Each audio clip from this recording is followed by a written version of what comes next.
अच्छा, कभी राजस्थान के मेहंदीपुर बालाजी मंदिर के बारे में सुना है? कहते हैं कि ये जगह सिर्फ आस्था का केंद्र ही नहीं बल्कि कुछ लोग इसे बुरी आत्माओं का बसेरा भी मानते हैं। लोग यहाँ आते तो हैं छुटकारा पाने के लिए, पर वो आत्माएं वो वहीं रह जाती हैं। और हमारी आज की जो कहानी है ना, वो इसी मंदिर के एक टूटे हुए नियम से शुरू होती है। तो इस मंदिर का एक ऐसा नियम है जिसे तोड़ने की हिम्मत सच में कोई नहीं करता। लेकिन सोचिए, क्या हो अगर कोई अनजाने में बस गलती से उसे तोड़ दे? ये सिर्फ कोई सलाह नहीं है, इसे एक जानलेवा चेतावनी समझिए। माना यह जाता है कि मंदिर में जो बेचैन आत्माएं भटकती हैं ना, वो बस एक पुकार का इंतजार कर रही होती हैं ताकि वो किसी के साथ वहां से निकल सकें। और जैसा कि इस कहानी में देखने को मिलेगा, इस नियम को तोड़ने का अंजाम सच में बहुत गंभीर हो सकता है। और बस यहीं से कहानी में वो मोड़ आता है जो सब कुछ बदल देता है। श्वेता नाम की एक लड़की, वो अनजाने में उस सबसे जरूरी नियम को तोड़ देती है। और इसके बाद जो खतरनाक घटनाओं का सिलसिला शुरू होता है ना, उसकी तो किसी ने कल्पना भी नहीं की होगी। तो सवाल यह है कि श्वेता की उस एक पुकार का नतीजा आखिर हुआ क्या? हुआ ये कि उसके घर एक ऐसा मेहमान आ गया जो दिखाई तो किसी को नहीं देता था, पर उसकी मौजूदगी बहुत जल्द सबको महसूस होने वाली थी। घर लौटने ही अजीब चीजें होने लगीं। जैसे श्वेता ने अपने नौकरानी चंपा से पानी मांगा। अब चंपा पानी लेने के लिए गई ही थी कि श्वेता के सामने टेबल पर अपने आप एक पानी का ग्लास आ गया। ये सवाल सिर्फ एक सवाल नहीं था, ये श्वेता के मन में उठ रहा वो खौफ था जो पूछ रहा था कि अगर चंपा पानी नहीं लाई तो फिर कौन लाया? और डर की असली शुरुआत यहीं से होती है। और ये तो बस शुरुआत थी। धीरे धीरे ये डर और भी ज्यादा भयानक होता चला गया।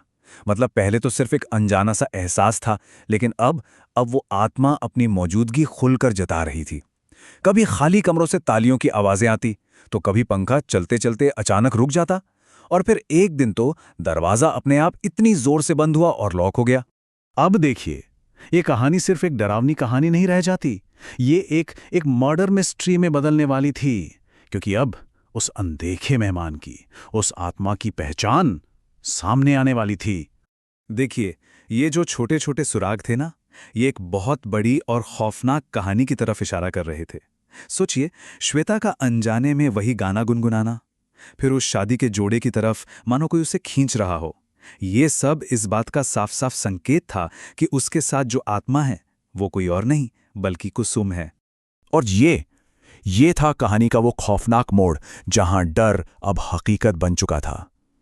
उस आत्मा की हरकतें अब सिर्फ डराने वाली नहीं रहीं, वो जानलेवा हो चुकी थीं। जब उनके धोबी चंद्रू की लाश घर में मिली, तब परिवार को समझ में आ गया कि ये मामला अब उनके हाथ से निकल चुका है। उन्हें फौरन मदद चाहिए। अब जाकर परिवार ने सारी कड़ियों को एक साथ जोड़ा। श्वेता का ये अचानक बदला हुआ व्यवहार, उसका एकदम चुप हो जाना, और वो कढ़ाई करना जो उसने कभी सीखी ही नहीं थी, ये सारी बातें कुसुम की पहचान से बिल्कुल मेल खा रही थीं। अब इसमें कोई शक नहीं बचा था, श्वेता पर कुसुम की आत्मा का साया था। और अब कहानी अपने क्लाइमैक्स पर पहुंचती है, एक ऐसे मोड़ पर जहां आत्मा सीधे अपने कातिलों का सामना करने वाली थी। जब परिवार को पूरी सिचुएशन समझ आ गई, तो वो श्वेता को एक पुजारी के पास लेकर गए। वो जानते थे कि श्वेता को बचाने के लिए और उस आत्मा से बात करने के लिए अब सिर्फ वही उनकी मदद कर सकते थे। उस पूजा के दौरान कुसुम की आत्मा एक दूसरी महिला के शरीर में आकर बोलती है, और तब उसका मकसद बिल्कुल साफ हो जाता है। वो किसी को डराना नहीं चाहती, उसे तो बस अपनी मौत का इंसाफ चाहिए था। और फिर वो सच सामने आता है जो वहां मौजूद हर इंसान को चौंका देता है। कुसुम की आत्मा सीधे अपने ही परिवार के लोगों पर, यानी अपने पति गुलाब और अपनी ही बहन शगुन पर अपनी हत्या का इल्जाम लगाती है। पुजारी की पूजा और कुसुम की आत्मा के उस भयानक दबाव में गुलाब आखिर में टूट जाता है और वो अपना जुर्म कबूल कर लेता है। ये एक ऐसा कबूलनामा था जिसने सारे के सारे राज खोलकर रख दिए, और इस कबूलनामे के साथ हत्या की पूरी साजिश परत दर परत खुलने लगती है। अफेयर था, कुसुम ने तलाक देने से मना कर दिया था, और फिर अपनी ही गर्भवती पत्नी की बेरहमी से हत्या, जिसे सुसाइड का रूप दे दिया गया। और अब यह भी साफ हो गया था कि धोबी चंद्रू की मौत क्यों हुई, क्योंकि वो भी इस खौफनाक राज का हिस्सा था। चलिए अब कहानी के आखिर हिस्से की ओर बढ़ते हैं, जहां न्याय होता है और श्वेता का भविष्य तय होता है। तो इस पूरी कहानी का जो सेंट्रल थीम है वो है प्रतिशोध, यानी बदला। कुसुम की आत्मा ने जो कुछ भी किया वो एक तरह से सुपरनैचुरल रिवेंज था। उसने एक तरह से कानून को अपने हाथ में लिया ताकि उसे वो इंसाफ मिल सके जो शायद उसे जीते जी कभी नहीं मिलता।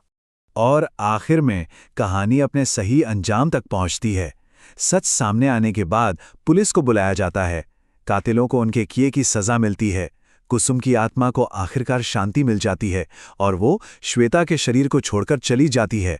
श्वेता इस पूरे भयानक सदमे से आज़ाद हो जाती है। लेकिन कहानी खत्म होती है इस एक सच में रोंगटे खड़े कर देने वाले सवाल के साथ, जो खुद श्वेता ने बाद में सोचा होगा कि उसकी इस भयानक आपबीती में भी एक तरह से किस्मत उसके साथ थी। ये सोचने पर मजबूर करता है कि क्या होता अगर उसके साथ न्याय चाहने वाली कुसुम की आत्मा की जगह कोई सच में बुरी आत्मा आ जाती, तो उसका अंजाम क्या होता।